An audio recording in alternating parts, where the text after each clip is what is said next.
T20 world cup जो कि कल 2 जून से शुरू होने वाला है, ऑस्ट्रेलिया और वेस्ट इंडीज में वर्ल्ड कप खेला जाएगा।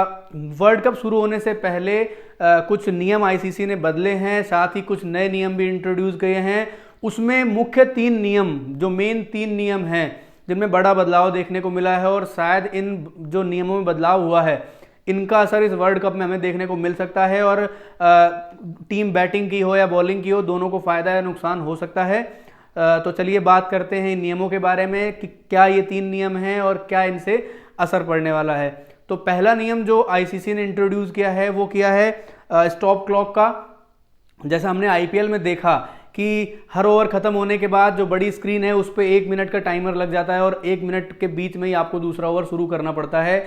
अगर आप 61 सेकंड भी ले लेंगे, 1 मिनट के बाद 1 सेकंड भी ज़्यादा ले लेंगे तो आपके ऊपर फाइन लगता है। हालांकि 2 बार ऐसा करने से कोई परेशानी नहीं होती, मतलब आप 20 ओवर में 2 बार ऐसी गलती कर सकते हैं, लेकिन जैसे ही आप तीसरी गलती करते हैं तो आपके ऊपर फाइन लगता है। वहीं सेम ऐसा ही नियम अब की बार आईसीसी ने T20 वर्ल्ड कप में भी इंट्रोड्यूस किया है। स्टॉप क्लॉक को यूज़ किया जाएगा। जैसे ही एक ओवर खत्म होता है तो बीच में जब दूसरा ओवर चेंज होगा, दूसरा गेंदबाज अपनी गेंदबाजी मार्क पर जाएगा, अपने रनअप पर जाएगा, उस बीच में मात्र 1 मिनट का समय मिलना चाहिए, और 59 सेकंड लास्ट रहेगा। आपको उसमें विदिन 59 सेकंड आपको अगला ओवर शुरू करना है। और अगर गलती से आप 1 सेकंड भी ज़्यादा लगाते हैं, 61 सेकंड 62 सेकंड लगा देते हैं, अगर गलती हो जाती है आपसे, तो आप 2 बार आपको कोई दिक्कत नहीं होगी, लेकिन तीसरी बार अगर आपने ऐसी गलती की उसी मैच में या किसी ओवर के, मान लीजिए पावर प्ले की बात कर रहे हैं, तो 2 ओवर पहले आपने थोड़ी गलती कर दी, तीसरे ओवर में अगर आपने वापस उस गलती को तीसरी बार रिपीट किया तो फाइन के रूप में 5 रन दूसरी टीम को दे दिए जाएंगे जो बल्लेबाजी कर रही होगी।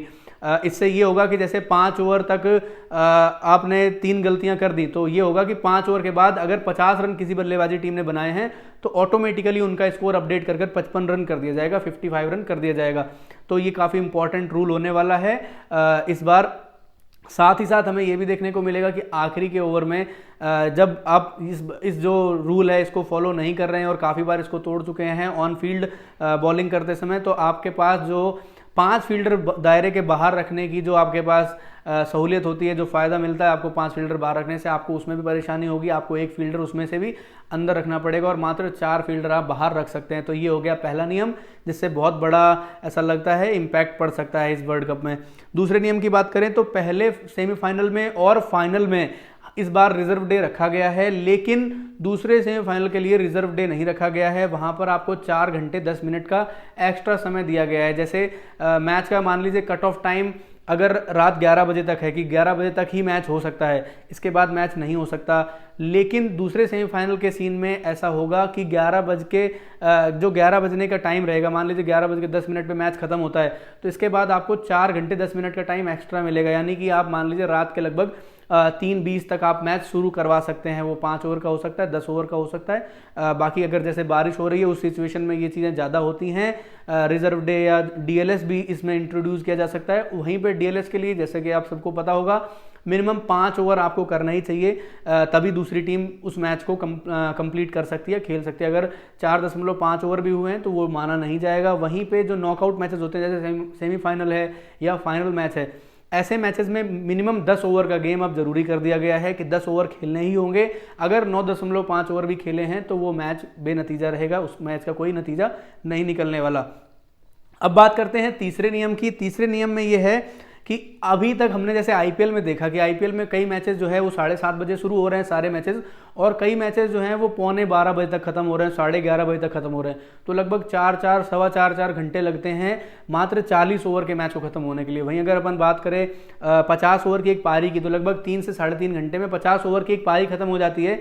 लेकिन यहाँ पे 4.5 घंटे, सवा 4 घंटे, 4 घंटे में जो T20 का मैच है वो भी खत्म नहीं हो रहा, 40 ओवर का मैच भी खत्म नहीं हो रहा। इसके ऊपर आईसीसी ने अब की बार थोड़ा सा सख्ती बरती है। और तीसरा नियम जो सबसे बड़ा इंट्रोड्यूस किया है वो ये किया है कि इस बार 3 घंटे और 10 मिनट में हमें क्या है पूरे मैच का रिजल्ट मिल जाएगा। मतलब 3 घंटे और 10 मिनट में पूरा मैच खत्म करना पड़ेगा। जैसे अगर हम बात करें इस बार वर्ल्ड कप में इंडियन स्टैंडर्ड टाइम के हिसाब से मैचेस 8 बजे शुरू होंगे, तो कहीं ना कहीं 11:10 पर ये सारे मैचेस क्या हैं, खत्म हो जाएंगे। और अगर खत्म नहीं होते हैं तो ये दोनों टीमों के लिए काफ़ी मतलब परेशानी पैदा करेगा, उसमें फाइन लगेगा। वो आईसीसी अपने आप डिसाइड करेगी कि वो क्या करती है, फाइन लगाती है, कैप्टन को ड्रॉप करवाएगी अगले मैचेस, आने वाले मैचेस के लिए। तो ये हो गए बड़े 3 नियम जिनमें बदलाव हुआ है, कुछ नए इंट्रोड्यूस भी हुए हैं, कुछ चेंजेस भी आए हैं इन रूल्स में।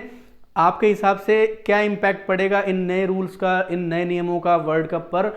कमेंट करके ज़रूर बताएं। वीडियो को लाइक करें, शेयर करें और चैनल को सब्सक्राइब करना ना भूलें। धन्यवाद।